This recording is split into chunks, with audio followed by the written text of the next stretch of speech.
Brandenburg for North Carolina State University and Turf Bugs and Rock and Roll, and I'm going to take just a minute and depart from talking about combination of insecticides and talk a little bit about the weather.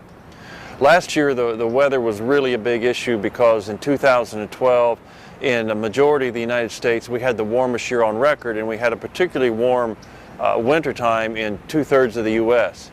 This year in some areas we're off to the same sort of a start with some really warm temperatures. In 2011, December was the warmest December on record, and this year in 2012, this December was the 4th warmest December on record. So we're still talking warm temperatures.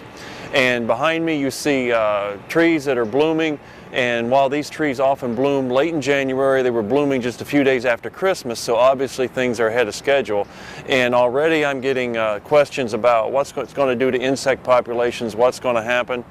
And just like I said last year, that's really hard to predict, but the reality of it is when we get warm temperatures, and this weekend in Raleigh, North Carolina is supposed to be in the mid-70s, when we get warm temperatures in January and February, it usually doesn't have that much of an impact. It usually depends more on what happens in March and April.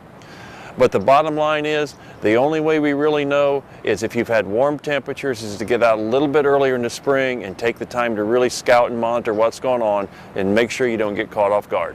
Hope that helps a little bit, and with the next video we'll go back to talking about combination insecticides.